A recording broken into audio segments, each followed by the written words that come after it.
Welcome back to The Boys in the Iceberg, the podcast, where we watch Avatar: The Last Airbender.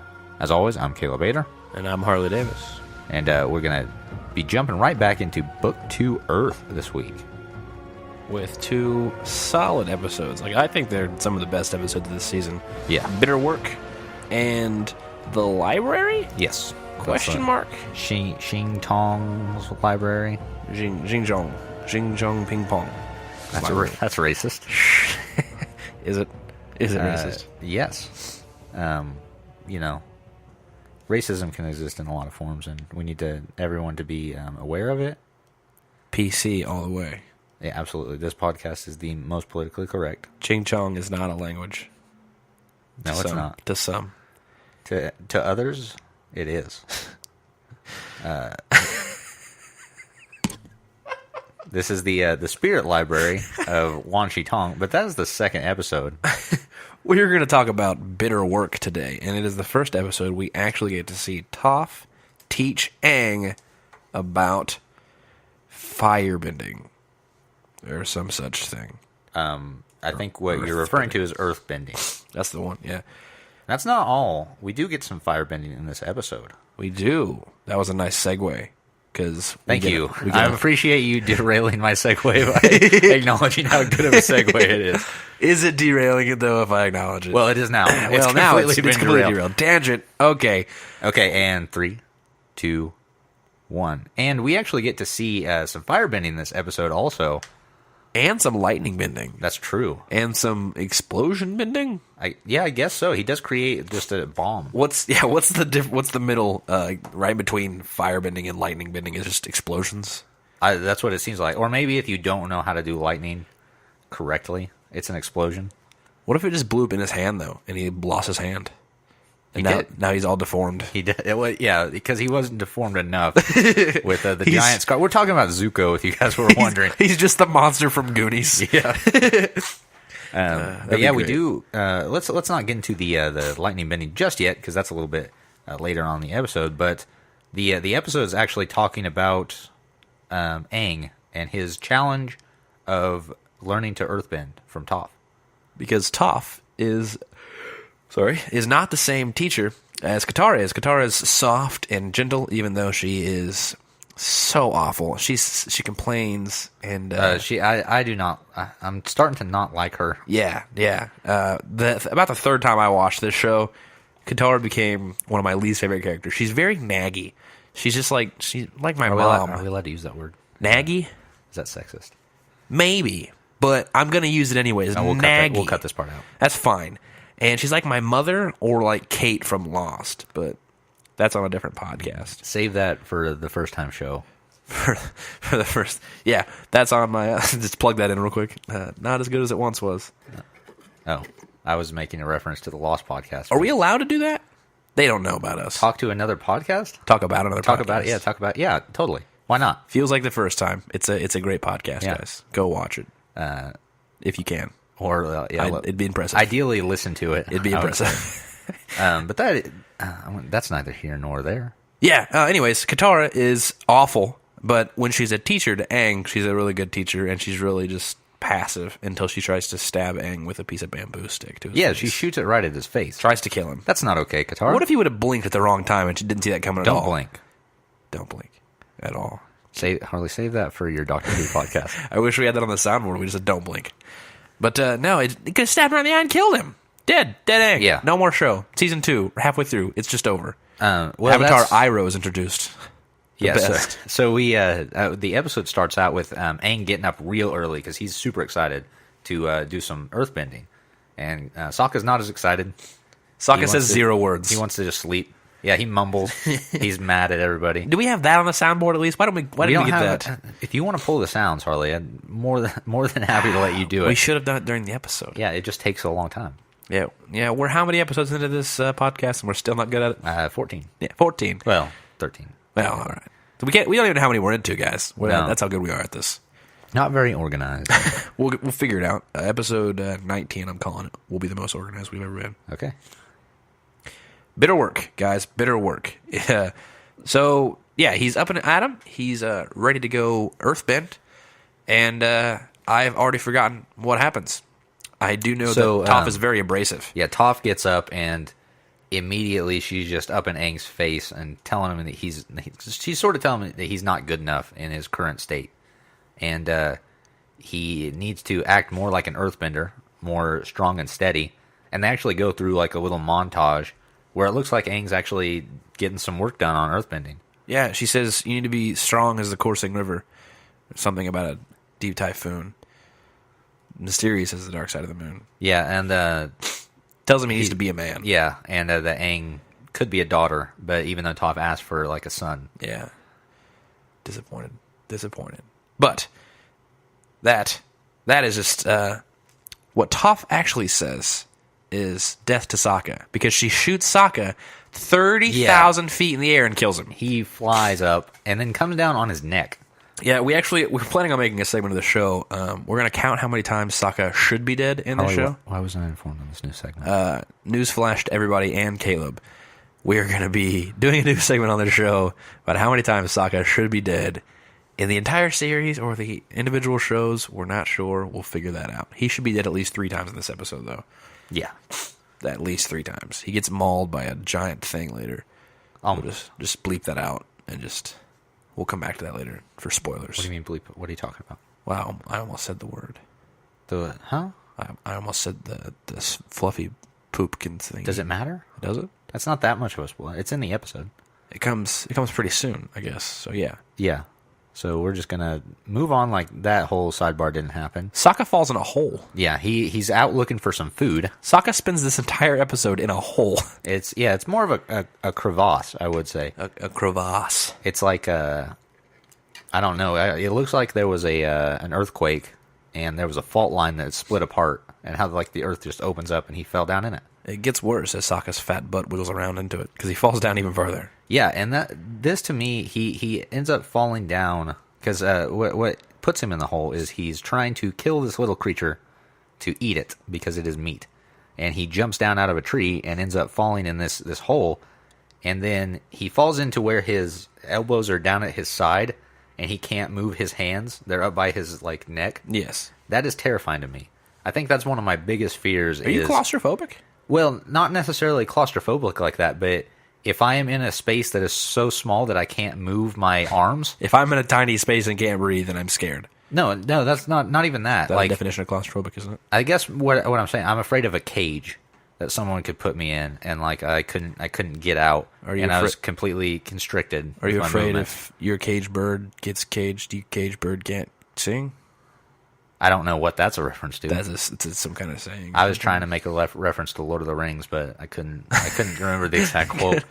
You really need to put these soundboard clips on. No, but okay. So think. Now this is going to be a little bit of a tangent. We'll be all right. But think about if you're going into a mental institution and you're not insane, like so many of these television shows and movies are trying to do now, and that your arms are strapped down by your side and you can't move them. That is terrifying to me. Oh, for sure. I don't want to be in a situation where I'm out of control, I think. But imagine that, though, because insane people don't know they're insane. But if you're sane to tell yourself or tell other people that you're not insane, people are like, oh, you're that's insane. what the insane people say. Yeah. There's no way of getting out of people that is in a higher power than you saying you're insane. And that's what I really want to talk about, the mental health care system in the United States. I've been saying it for years. It's not up to snuff. And we need to get in there and do some reformation, some tort reform. Let's bring lobotomies back. Yeah, I mean that's what I've been saying. We need to just drill holes in people's head. That is exactly what's going to solve the problem. The only way, really. And I wish I could drill a hole in Katara's head in this episode because. Segway. Yes, I was trying to get us a little bit back on track. It didn't really work out. So yeah, Sokka's stuck down in this hole. And I think we're spending way too much time on this. Sokka in a hole. You guys got it? Yeah. Moving on. So Aang and Toph are over there trying to earthbend. And well, Aang is trying to earthbend. Yeah, Toph is successfully earthbending. Yeah, and Toph's doing some really cool moves. And we see Aang, he's kind of getting it. Like there's a couple times where it's like a classic montage where it starts off and he's not doing anything right. Yeah, we get like a Rocky montage of his progression. Yeah. And I love, no matter what anybody says about montages, I love good montage. A good montage is a good montage. Yeah. And this was a good montage. Yeah, we even see... So it starts off and Aang's, like, sort of not getting it. But then towards the end, we see Toph's, like, sort of like, hey, that's a good job. You're doing better now. Yeah, he's got like a bell or something. He's, like, tossing it around. She's like, oh, good job. And he's like, yeah. And then the montage is over. And so then Toph sets up this final test to sort of test Aang's... it's a test. A test. So they're gonna test Aang's skills, and this will make him... Harley, why don't you take this? This is what will make him the earthbending champion of all time. That's not exactly what I was going to say, but I couldn't say it, so thank you. No, but it's going to test his skills so that he is like legitimately an earthbender now. And this is actually the baller. Well, before that, I want to get to the baller. The baller move of Toph's toughness is, we're officially quoting that. Toph it has toughness. Okay. She on the toughness scale, what level would you say she's at right now? Right now, she's always at a 10. A 10? She's out of 100? Out of a 10. No, 10 out of 10. 10 out of 9. she's the toughest of Toph. But she coats herself completely in rocks. And I thought that was really cool. Yeah, and she slides around. But then Aang moves her back, which I'm going to call BS on. Well, no, because it's showing that he's actually getting it a little bit. I don't think she put any effort into that. I think she just covered herself in rocks to look BA. Yeah, that's cool. Just, if I were an earthbender, I would be sliding around all over the place. Just be a giant rock guy. Yeah. All the time. Why not? I'd be terrifying. What's going to stop you? You could be the greatest terrorist in the world. Oh, yeah. NSA, don't listen to this podcast. You got too much stuff to do. So yeah, this final test, Toph puts a boulder at the top of this hill, more like a cliff, and she's going to roll it down and hit Aang with it, potentially. Yeah, no, it's a giant boulder. Large. It's a nice boulder. I like that boulder. We just need more sound clips, really, in this podcast. you can keep calling attention to it. It's not going to change how many sound clips we have. Zero sound clips for this podcast. Grab the sound clips next time. I will have my own soundboard over here with just sound clips, and I'll just number them all. But until you do that, we're going to stop talking about the sound clips. And so Aang is standing down at the bottom of the cliff, and Toph's getting ready to roll this boulder, and he's supposed to just stand there and stop it. And Katara, being with her infinite wisdom, that's in air quotations. As a 14-year-old. Yeah, she's like, hey, I don't think this is a good idea. I know Aang, and you need to teach him a little bit differently. No, this is how you teach earthbending. Is this how Toph learned, though? No, Toph learned from badger moles. And badger moles were just throwing rocks at her this size? No, but she couldn't see him? I think that she just had an inherent talent for the earthbending. Which makes her a 10 on the toughness scale, because she is the toughest. That's what she is. Official Toph meter. The official Toph meter. Yeah, so Katara is... She says, hey, is this the best way to do this? I think there's a better way. And so Toph says, yes, there is a better way. And she blindfolds Aang, so he can't see what's coming, and he has to actually feel the vibrations of the boulder. Yeah, which we get to see that a little bit in the montage when what is it? She takes Sokka's sword stick club thingy, which has a name. If you guys know the name, email us the name. No, the little stick thingy, Sokka's thing. Got a little ball in the end. Oh yeah. Looks like an old Aboriginal toy to murder kangaroos with. I don't know what Aborigines do, but anyways, so yeah, she takes that and he starts trying to smack earth pillars that she pulls up. And he sees him. Like, he hits directly in that area. He's just too late. So I think he has a good sense already of, like, sensing the earth, which is pretty cool. Yeah. So he's got an innate ability. Yeah. No, he's the Avatar. He's the Avatar. But, which I don't know. I never fully understand that until now. I'm just like, wow, he's the Avatar. Like, to me, he's just some kid with these cool powers. Really? But you didn't, like, get that? Well, he's at all from the show. The title. Yeah. But I'm just like, man, he's actually the Avatar. He's this all powerful being that could just lay waste to everybody with this pointless Avatar state. But yeah, so still, Toph ends up rolling the boulder down at him. He just jumps out of the way. He doesn't face it head on, like a coward. So she gets real mad at him, and Katara's like, "Okay, Aang, that's fine. You can do whatever you want. We'll just go waterbend. You can come do naked yoga in the pond with me." Yeah, they like take the shirts off. Why? Why do they have to be naked every time they're waterbending? And they weren't even going underwater. It makes no sense. All their like pants and stuff were getting wet.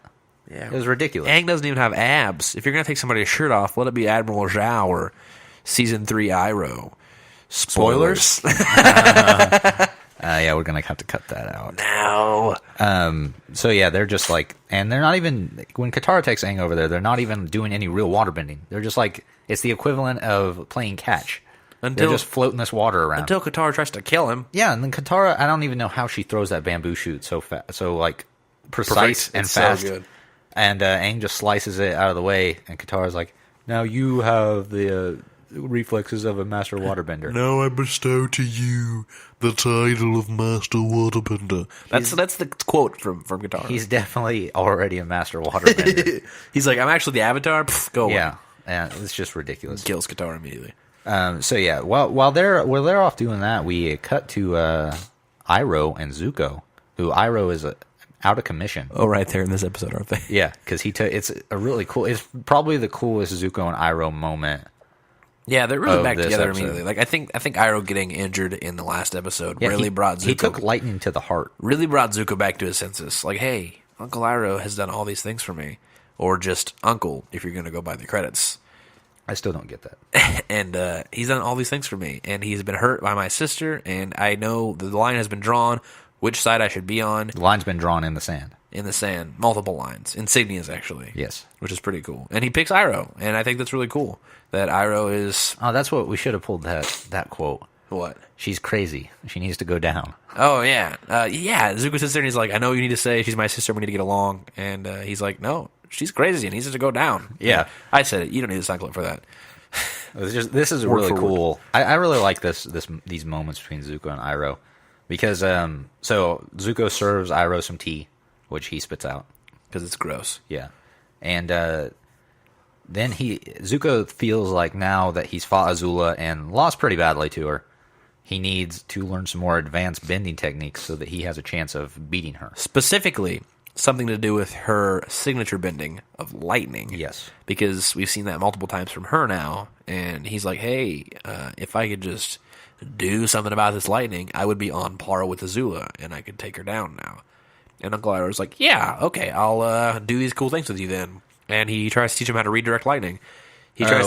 First of all, he tries to teach him how to create lightning. And I really like the explanation, although I don't think it necessarily fits. Maybe Azula's just better, but the explanation is that Azula is just better. Yeah, that lightning is the purest form of fire bending. It's the bending without all the rage or emotion that usually gets thrown into fire bending. I feel like Azula though she's pretty emotional. You think so? I think she has a lot of rage. I think she's just like a sociopath. I think she's sociopathic. Just no emotion. I think she is. I think that's what she is. So that's why lightning comes so easy to her. That makes sense. I'm pretty sure she's just a sociopath, and she likes to kill bunnies in her spare time. So I guess technically firebending doesn't really exist. It's a subbending. That's fair? Yeah. Because if the purest form of firebending is lightning bending, then even though lightning or firebending is easier than lightning bending, it's actually just a subset of the lightning bending. I was about to say, but it's easier to say firebending. That's because true. It's one syllable. And it's also like one of the common elements whenever you say that. Yeah. So I think it fits better, but I think technically that's what we can assume. Also, it's not earth, wind, and lightning. It's earth, wind, and fire. And that would mess up their whole No, thing. I got it. It would mess up everything. I understand. Earth, wind, and lightning would not have made their breakthrough. Yeah, you know that Earth, Wind, and Lightning song. Yeah, that one. Sound clip. Go.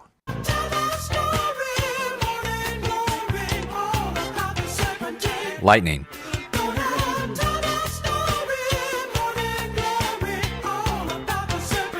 Lightning.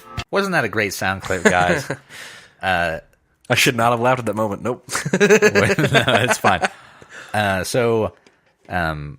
Zuko tries lightning bending a couple times, and he, as we said before, basically creates bombs. Yeah, he tries to blow himself up, which is foreshadowing. It's not, but it reminds me of a character that we get to see later on that blows things up. Yeah, so Zuko's not really taking to the lightning bending, but Iroh actually has a different solution. Which is lightning Regeneration. Redirection. Wow, messed that up.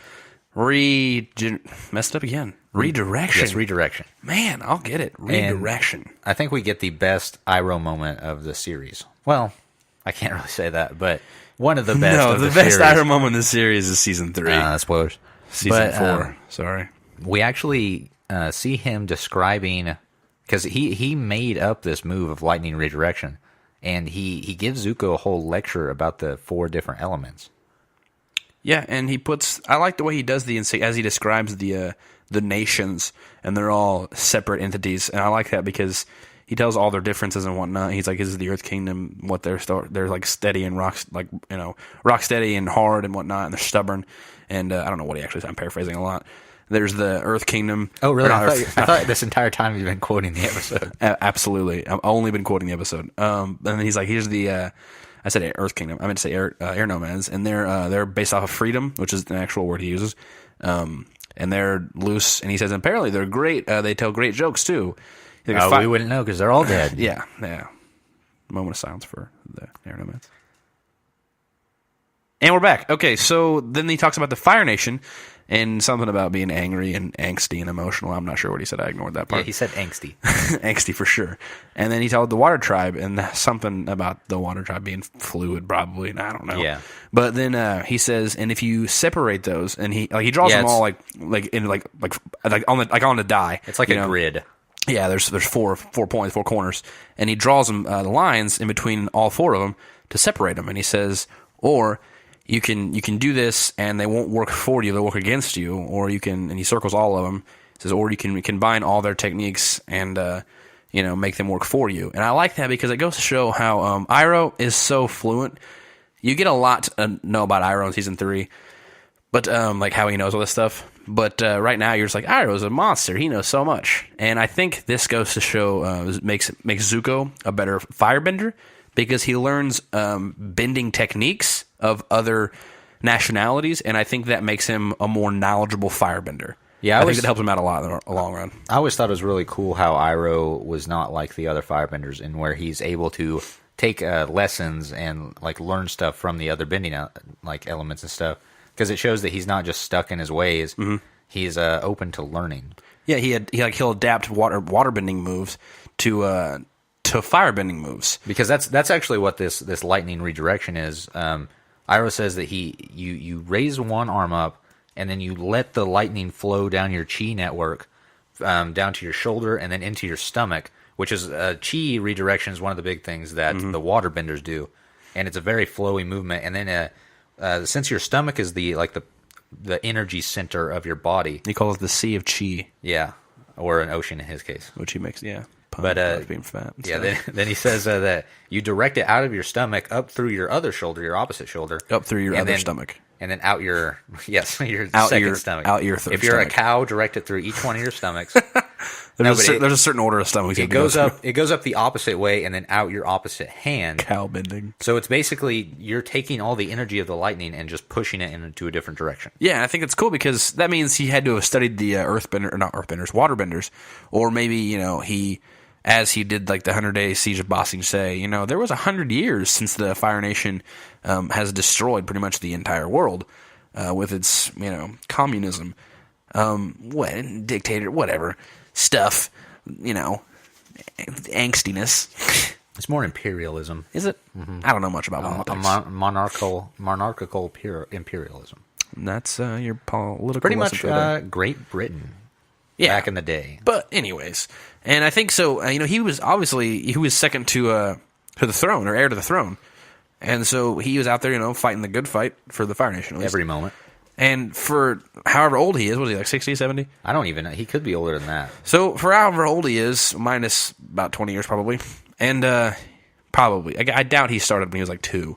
So probably. He's been around. What I'm trying to say is he's been around the world. He's seen different nationalities. So maybe he got to know them and respected them. Or maybe did he ever meet the Airbenders? I guess he wouldn't have, because he said he's heard that they tell great jokes. Or maybe he's captured them. So maybe the ambush was...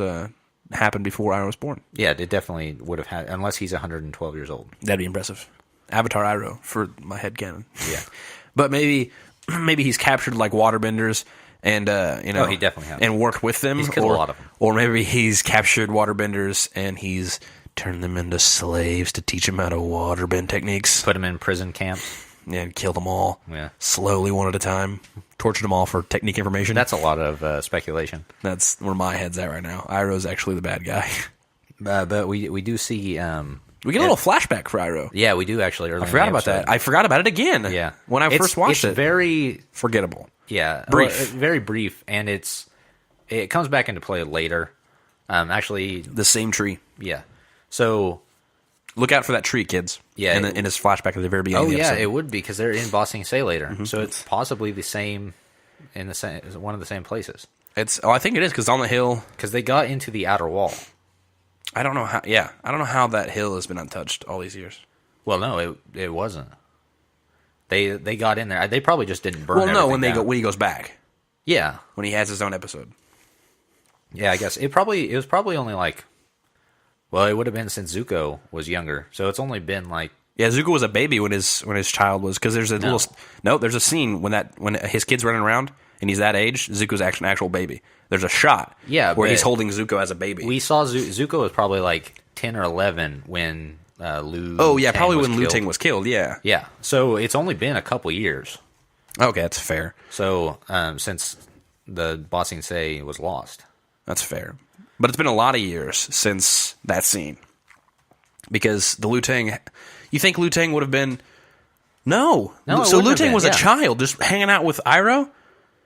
Iroh was his father. Yeah, no, I'm saying... But They weren't in that same place. But I'm saying, no, he was murdered in Ba Sing Se. Like, as a child? He wasn't... No. He was older. He was in the army. Okay, so And that's how he died. Oh, okay, I'm with you. He might not have even been in Ba Sing Se. He was just He might have murdered. been somewhere else. Not murdered. He died in battle. was murdered. He died in battle. murdered. I don't think Murdered that's the same for thing. his country. No, but it's only been okay. So he was probably about 20 years old. Probably. Okay, I'm with you now. I was picturing... Yeah, all right, I'm with you. Proceed. Advance. Onwards. I've completely lost my train of thought now. So yeah, Zuko says, "Hey, why don't you shoot me with some lightning? I'll try this redirection out." And Iroh does, and blows Zuko to pieces. It goes right into his heart and straight through him. There's a giant hole where his heart used to be. It's But it's really cool, actually. he lost his heart long ago. Dun, dun, dun. No, so Iroh's like, no, you're crazy. We don't need to do that. And he's like, fine, I'll go do it by myself. And then we get a very heartstring moment, pulling moment for Zuko when he goes... Heartstring moment, pulling moment. Yeah, a heartstring pulling moment where Zuko goes on top of the mountain and he yells at whatever deity he believes in, or the universe, basically. And he's like, Energy. hey, you've thrown everything you possibly can at me And it's my raining, it's entire blowing, life. raining it's and pouring. It's very emotional. In the desert, mind you. Well, he's on top of a mountain, so we'll give him some credit. Whatever. No, it's more like a butte. a small mountain, a hill to be more specific. But he's up there and he's yelling, he's crying and whatnot, and you're like, oh man, light is going to strike Zuko, and then it doesn't. It doesn't. And he just falls to his knees and he bawls, and it's a very emotional scene. I think we get a lot of character development from Zuko in this episode, a lot, and we get. I love how it builds, man. He's on the tipping point. He's like, he wants it all. He needs to. He needs his honor. Like that's all he needs right now is his honor. And to defeat Azula and get the Avatar would be to bring his honor back, which would suck to defeat Azula. But Azula's in the way, is what I'm trying to say. But anyways, onwards and upwards. Yeah, so I think that's all we get from Zuko and Iroh. They're sort of like a B story, but it's You take that back. no, it really they're Take it back. technically It's all about them. no. But let's go back to the gang, and I forgot about those guys. so Katara has said that Sokka's been gone all day, so I'm just now like concerned about where he's at, and they set out to find him. Well, actually, no. Before that, Toph's being a little bully and takes Aang's staff and some nuts that he was eating. Yeah. And she says, well, since you can't like stop me, you're too much of a coward to stop a boulder. How are you going to stop me? You got to stand and actually fight. And Aang doesn't want to do that. But we don't really get too much of that before Katara comes up and says that Sokka's gone. And so they set out and they split up. And Aang actually runs across Sokka down in his little crevasse as he's praying to the universe to get him out of there. But then Aang tries to airbend him out, and it just does not. It doesn't work. He says that he needs to earthbend, but Aang can't do that yet. And so then this little animal that Sokka was trying to kill earlier, Foo Cuddly Poops. yes, that he is nicknamed Fufu Cuddly Poops. Turns out that it's a baby. What is it? Saber, badger, mole, cat, moose? Saber, lion, lizard, eagle, bear. No, it's a moose. Eagle, bear, moose. It's a bear. No, it's a saber, bear. No bear. No bear. Just get that out there. It's A saber moose saber, lion. saber moose lion. Saber moose cub. lion cub. Yes. We got it. That was time well spent to figure that out. Very tedious. But turns out that's just the cub. Well, where's the mother? Uh-oh. This giant moose saber lion comes out, and it's getting ready to just bite Sokka's head off. Yeah, it's got huge claws. Like, the little baby one's cute and adorable. It's got little stubs on its head. No large teeth. And it's all cute, and it's resting on top of Sokka's head. And the mom comes out, and she's got these huge claws, like Wolverine claws, man. And then she's got these huge saber teeth. And then she's got giant antlers. I don't want to assume her gender. Yeah. I shouldn't even have said her. Assume it's their gender. I hate you so much. But Aang is over there, and he's dodging out of the way and sort of diverting the trail whenever it tries to run at Sokka. And he's just doing his airbending, his normal airbending thing, jumping out of the way. And it's not getting him anywhere. The thing just keeps running back. But then it charges, and Aang says, "No, I will stand my ground." Cue song, "Stand My Ground." I don't have it. Man, our soundboard sucks today. Hey, we And got the Earth, Wind, and Lightning song in there. he did, amen. But he stands his ground and pushes back the saber lion bear tooth thing, and it runs away. And then slowly. The dust Automatically. clears, and Toph's over there, slow clapping it out. Yeah. What a time for a slow clap. Can we save that slow clap for future episodes? Sound clip wise? What are you talking about? I want more sound clips. Get the sound clips and stop talking about the stupid sound clips unless you get them. Okay? I'm done. I'm done with it. Yeah, but then Toph says, "Well, good job, Aang. You stood your ground like a true earthbender. Now try to bend that rock." And Aang does it. And that's pretty much it. Yeah, that's basically the end of the episode. Aang sort of learns how to be an earthbender, which is good because that's what he needs to beat the Fire Lord. Does he, though? Yeah, no, really, he does. Does he actually... Oh, man. Does he actually use all bending techniques against the Fire Lord? I think so. Yeah, Okay. definitely, actually. Yeah, all right, anyways. Okay, so yeah, that's the end. The end of the episode. Aang sort of learned how to be a little bit of an earthbender. He's making progress, at least. Let's get into a little bit of trivia for this episode. Oh, trivia. When Aang and Toph wake up when Aang and Toph wake up Sokka and get babbled at in gibberish, there's a small part that Sokka says that sounds like I'm talking and using words, which he is not. This is actually the first time that Aang earthbends out of the Avatar state. Thank God, I hate the Avatar state. I think you need to get over it. I'm not gonna. This is also the third time that Zuko has cried. Yeah, I just read that. That's impressive. It's impressive. It's an impressive amount of I think crying. it shows weakness, and he needs to stop it. Is he weak, though? And, okay, so apparently the term Sifu, used by Aang to greet Toph and later Katara, is a Cantonese word meaning teacher or master. So it's basically a sensei. They just didn't want to use that word. Because it's racist. And the title of the episode, Bitter Work, refers to both Aang training with earthbending and Zuko training with lightning. Due to their natures, it's very hard for them, because Zuko has a lot of rage, and as we said, the lightning is just devoid of that. Yes. And I then concur. there's a piece of trivia right here that's talking about the legend of Korra, so we're going to wait on that. Oh, we don't need to hear that. And that's going to do it for this episode. Let's to the next get right into the next one. The Library, which is episode 10. Is it? Is it? Are we that far through? I think it's... production number 210, so episode 10, folks. So we're chugging right along. Oh, we are chugging light along. We're trying. Okay. What were your initial thoughts of this episode when you first watched it years ago? Yeah, this is one of the ones that sticks out to me in my memory. I think season 2 is like the one I remember most. But this one I always remembered it. Because it's a little bit different than what we usually get. Yeah, we get to finally see... I would say finally see. We've seen spirit stuff before. But we get to see like a physical form of spirit talking to the kids, the gang, if you will, and we get to see like a spiritual palace, really, which is basically the Taj Mahal with a bunch of books. Yeah. And we get to see some serious Toph bending in this place. Some serious Toph bending. And we'll get to that in a minute because I have a strange theory about that. But dive us right into this episode, Caleb. So it starts out, and the three core members so far, so Katara, Sokka, and Aang, are taking sort of these mini vacations. Yes, which is dumb. And I don't know. Aang is playing the flute. It's a fluff piece. Yeah, this beginning. Yeah, the beginning. This is actually a pivotal episode for no, for sure. But second season. But the beginning of it is very fluffy, and it leads into whatever happens to the Fire Nation stuff. But individual mini vacations. Aang decides to go play with gophers or whatever that can sing. Katara decides to go to an oasis. That's not really much of an oasis. And they meet this man who has a name. That's the no, he's it's not Wang Shitong. A professor. I know his name.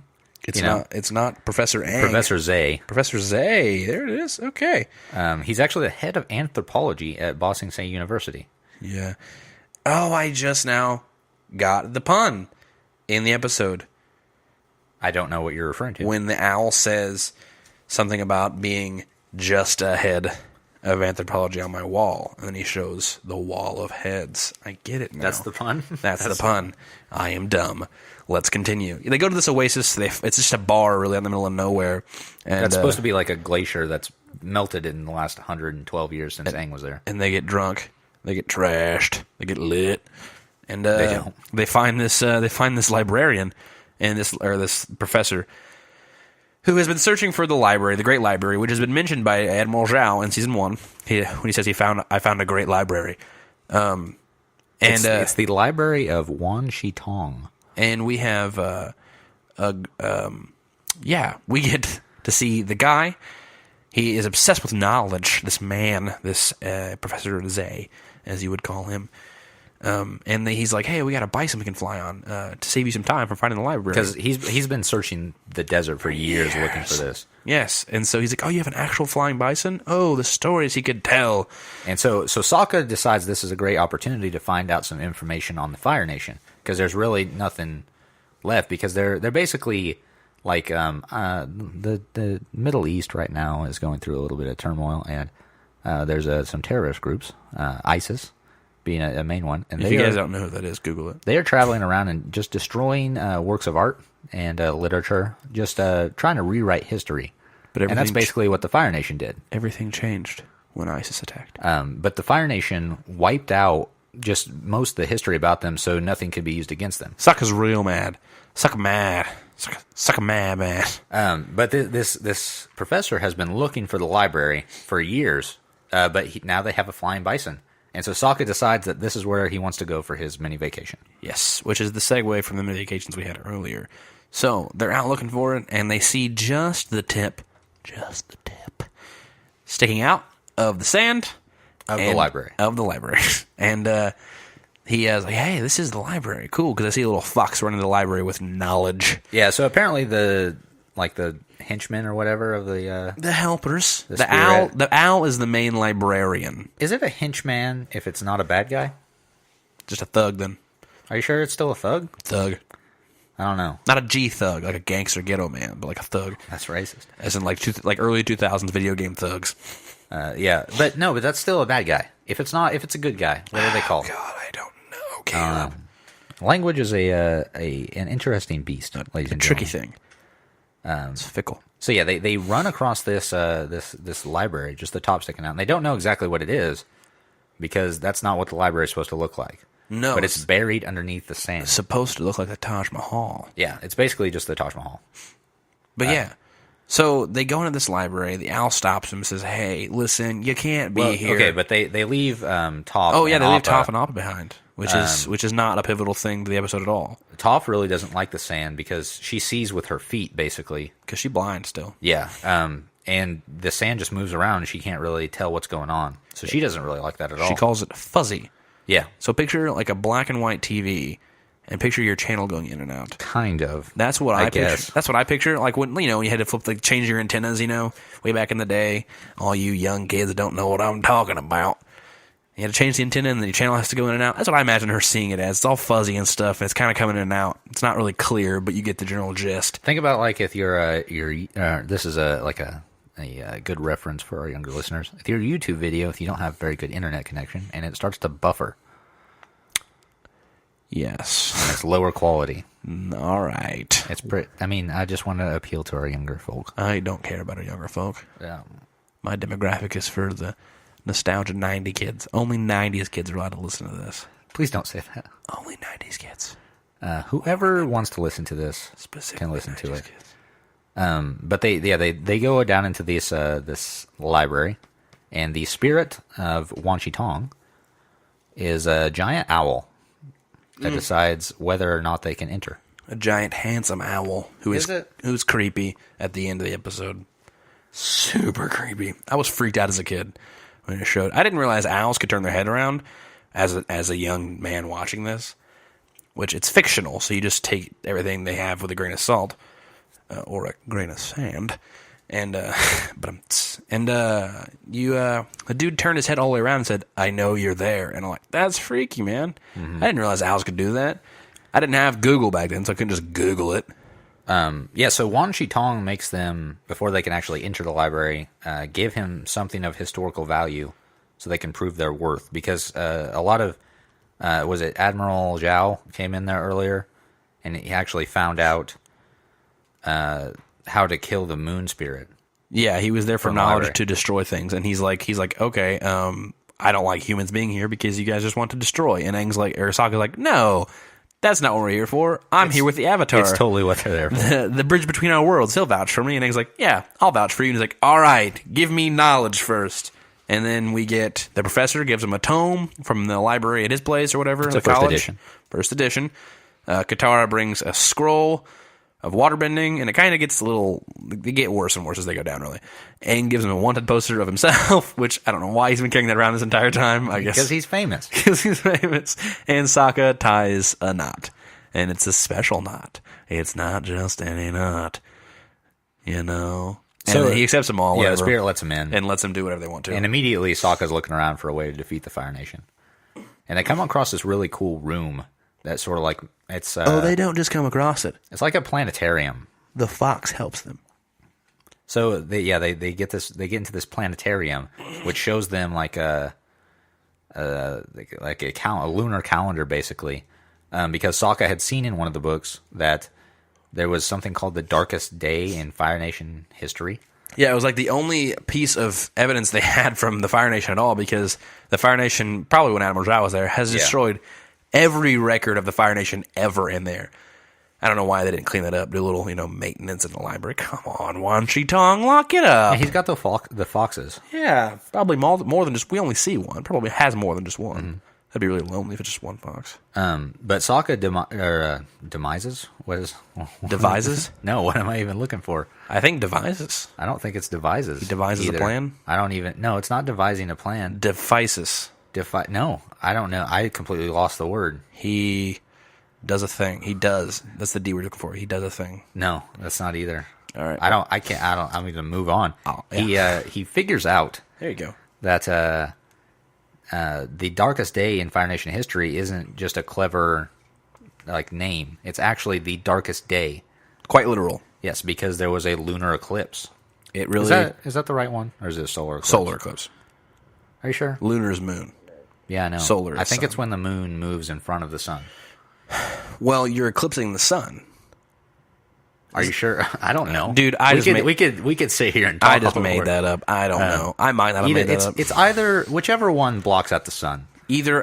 Who cares? So they work backwards and try to find when the sun will next be blocked by the moon. And they don't find out immediately, because then the Owl Man comes in. Right as Sokka's saying that he's going to defeat the Fire Nation with this information. And he's like, "Foolish mortals, I wish we had a sound clip to do this all." Yeah, and it's actually I immediately recognize this owl spirit's voice, and it's actually Hector Elizondo. Oh, you looked him up? Yes. Well, he's on this Wikipedia article. Oh. And you might recognize him from his brief stint in The Princess Bride. Why did I keep saying it again? That's the second time today. It's The Princess Diaries. He's a bald guy. Please save that. Please save that for your Princess Diaries podcast. Yeah, Caleb. But yeah, his voice is pretty cool for this spirit. I don't think this is his last appearance on the show. He does. I don't know about this show, but he does appear in Korra. So this universe. The owl immediately starts chasing him around. This is where the owl gets creepy. Yeah. His tail gets thin and long. His neck elongates out. Yeah, it feathers out of the end like a lion's tail. His feathers get really big, and his neck just outstretches like a slinky, like 10 times the length of what it just was. And he gets really freaky. And then he chases them through the entire library. And he's like, hey, I'm going to bring this library down. So he's flapping his wings. And they're like, what are you doing? And they're like, I'm going to bury this library, because humans are just misusing it. Yeah, and that's when we see Toph like, oh no, the library's sinking. And it cuts back to Toph outside. And Toph grabs this library, which this is where it cuts into my theory. Toph is the self-proclaimed best earthbender ever. We don't have time for this theory. You do. Give me a second. But she is, in my ideas, the best earthbender ever because, listen, is he going to bury this beneath the sea or is he of sand or is he going to take this back to the spirit? That's the best way to say that. Listen, the sea of sand, the desert. Or is he going to take this back to the spirit world? That's my question. I don't know. So probably underneath the desert. Okay, but stick with me here. Either way, if it's going back to the spirit world, Toph is holding on to this giant library that is the equivalent to the Taj Mahal with her own two hands while she's stuck in sand that she doesn't quite comprehend because she can't see what's going on. Also, so she's either holding it from going into the spirit world, or if it's just going underneath the desert, she's still holding this giant Taj Mahal building from going underneath. That's like holding the Empire State Building from moving, okay? Like falling down, like just by the tip. Just by the tip, man. Kind of. Or it's huge, and it just instead of going underneath the desert. So she is. That's by far it's very subtle. You don't get a lot of it. You won't notice it if I don't point it out to you. But it's the best earthbending we've had. That might be true. The entire series so far. But she still can't save Appa. So lousy Toph. Yeah. So the Sandbenders, they're on like their skiffs. Segways. I guess they're on their segways. I wasn't trying to say segway. Segway. They were on segways. But they're flying through the desert, and they were looking at Appa weird before when we saw them in town. Yeah, their sandbending is really cool though because they're making tornadoes in those little winds of sand. So they're not airbending. They're making it's earthbending. Yeah, they're sandbending. It's a subgenre of earthbending. It is technically. Yeah, technically, but it's earthbending. Yeah, it's earthbending. But they're making little tornadoes, and that's what's moving them along. It's really cool. But they come up and rope Appa down and then drag him off. Appa puts up quite a fight. Yeah, and Toph is trying to save him too, but every time she lets go of the library, it just sinks so much faster. So she has to focus her energy on that. Yeah, I mean that's for the greater cause. Save the Avatar and the group of people you know, or save the Bison that you can't see at all. So, and then the gang escapes minus the professor. Because he decided he's going to die. Yeah. Rather than the owl leave actually all the knowledge. Eats him. The owl eats him like a worm in a fish mouth. Or a worm in an owl's mouth. What are you talking about? He eats him. He eats the man. Professor Zay. Why does he have to be like a worm? I don't know. Why not? Why can't he just be a man in a giant owl's mouth? Because he's a coward. He's all squishy. That's what it is. Wormy. So they escape. Yeah, they end up... And Sokka has figured out that the lunar eclipse is going to be like in May or something like that. I don't know. It's before the Sozin's Comet. Yeah.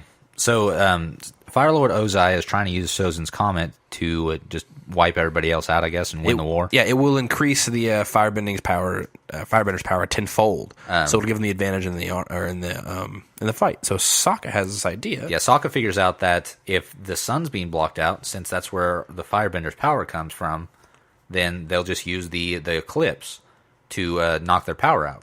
And that's when they're going to attack them. And that's Sokka's plan. And that's actually the best plan Sokka has ever. Mm-hmm. Okay, He's not too bright. It's a full-fledged plan. And so they escape and whatnot, and they're like, hey, we're going to take out the Fire Nation. It's all happy-go-lucky and whatnot. And then Aang gets out there, and the library sinks, and they're all standing out there like, hey, and Sokka and Katara are rejoicing. Momo's flying around like a little bird thingy. And then Aang goes, you see Aang looking around, and he's like, hey, where's Appa? And then Toph is just sitting there, and she's crying, and she's just shaking her head back and forth. It's pretty emotional. Yeah, and then you realize Appa's been stolen, and they might never see him again. He's been with us since day one, and he's gone for good. Yeah, and that's pretty much where the episode ends. Nobody rides off into the sunset this time. No, except for the Sandbenders. Yeah, so there's a little bit of trivia, and this pertains to what we were just saying. So along with the episode right after this, the desert, this episode aired as the 1 hour special Avatar: The Fury of Aang. So you didn't even have to wait between this episode and the next. Oh, for real? Yes.